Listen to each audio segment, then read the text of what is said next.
लोग लड़ रहे हैं, झगड़ रहे हो, किसी भी पार्टी में है, तो आज उन लोगों को तकलीफ है जो जिनकी जनसंख्या भी नहीं है। जो लोग कहते हैं कि लोहार, बढ़ई, सोनार, कसेरा, ठठेरा और जो शिल्पकार माने जाते हैं उनकी जनसंख्या नहीं है। मैं आपको एक छोटी सी जनसंख्या बताता हूं कि जो दैनिक जागरण में प्रिंटेड है, केवल लोहार और बढ़ई की जो पुरानी जनसंख्या थी उसमें 2.5% हमारी जनसंख्या है।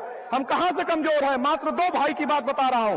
जिस दिन ये तथाकथित लोगों ने हमारे 5 भाइयों को बांटने का काम किया है, जो धर्म के नाम पे बांटते हैं, मजहब के नाम पे बांटते हैं, मैं उन लोगों से इस मंच के माध्यम से पूछना चाहता हूं कि आज हमारे समाज को पर्जा का दर्जा कौन दिया है? बताइए आप लोग, क्या मुसलमानों ने आपको पर्जा का दर्जा दिया है? नहीं। हमारे बीच में समाज को कहीं पर पिछड़ा के नाम पे, कहीं दलित के नाम पे बांटा गया है, तो हमारे बीच के, हमारे समाज के जो हिंदू के नाम पे मूर्ख बनाते हैं, उन जयचंदों ने आपको पर्जा का दर्जा दिया है। आज हमारे समाज के लोगों से मैं निवेदन करता हूं, हमारा समाज भगवान विश्वकर्मा का वंशज है, जो पूरे सृष्टि के रचनाकार माने जाते हैं। आज आप देखिए, किसी शादी विवाह में जाइए, कहीं पर जाइए, तो आपको पर्जा कहा जाता है। आज वो समय नहीं है। आप लोग जब तक अपना सम्मान नहीं करेंगे, कोई भी आपका सम्मान करना नहीं चाहेगा। आज आप लोगों की बदौलत है, आप लोगों का आशीर्वाद है कि एक संदीप विश्वकर्मा नाम का व्यक्ति पूरे प्रदेश में किसी भी समाज के साथ चाहे घटना हो, चाहे दुर्घटना हो, मैं सबके लिए मैं तन मन धन से खड़े होने का काम करता हूं, केवल इस वजह से कि मुझे मालूम है अपनी हकीकत।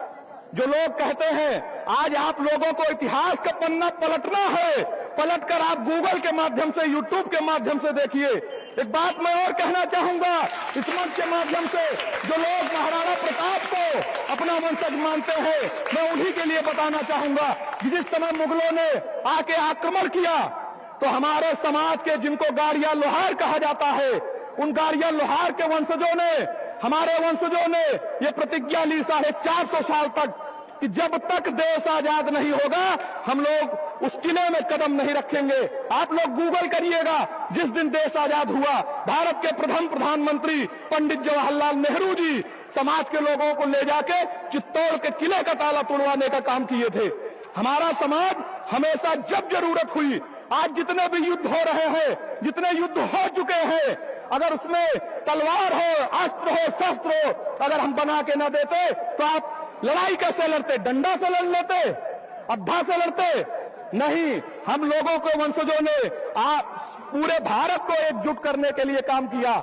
हमारे समाज को ये लोग, हमारे समाज के इतिहास को दबा दिए हैं। आज आप देखिए, कहीं पर भी जाइए, अगर आप कहिए कि मैं भगवान विश्वकर्मा को वंशज हूं, विश्वकर्मा ब्राह्मण हूं, तो लोगों के पेट में दर्द हो जाता है। जो लोग हमको पर्जा कहते हैं, मैं पूछना चाहता हूं कि किस बात, कैसे हमको आप पर्जा का दर्जा दिए? हम लोग तो पूरे देश को, पूरे सृष्टि को हर जगह रचनाकार का काम किए हैं। चाहे बिल्डिंग हो, चाहे तलवारें हो, चाहे अस्त्र हो, चाहे शस्त्र हो, और जितने भी पूरे विश्व में रचनाकार हुए हैं, हमारे समाज के रहे। आज आप लोग मोबाइल लेके घूम रहे हैं, अगर इसको देन अगर किसी की है, तो अपने बढ़ई समाज के सैम पित्रोदा, जो राजीव गांधी के मुख्य सलाहकार थे, आज भी जीवित है। अगर आईटी क्रांति आई, सूचना क्रांति आई, तो हमारे समाज की देन है। हमारे समाज को मूर्ख बनाने का काम किया जा रहा है। इसीलिए कहता हूं, अब वो समय नहीं है कि आप लोग किसी के नीचे झुकिए। मैं इसीलिए कहता हूं, सारा मसला तो केवल इतना सा है कि मैं झुक जाता। सारा मसला, जिन लोगों को पेट में तकलीफ है, वो तो केवल इतना चाहते हैं कि सारा मसला केवल इतना सा है कि मैं झुक जाता, और अगर मैं झुक जाता तो हमारे समाज के किरदार का हनन हो जाता, हमारे समाज के किरदार का हनन हो जाता। आप लोगों से एक निवेदन करता हूं कि आप लोग भगवान विश्वकर्मा का नारा इतना जोर से लगाइए कि यहां से लेके लखनऊ तक आवाज हम लोगों की जानी चाहिए। बोलो भगवान विश्वकर्मा की, बोलो भगवान विश्वकर्मा की, सभी जय बोलने वालों की।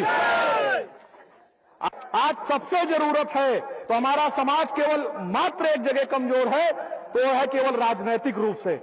जरूरत पड़े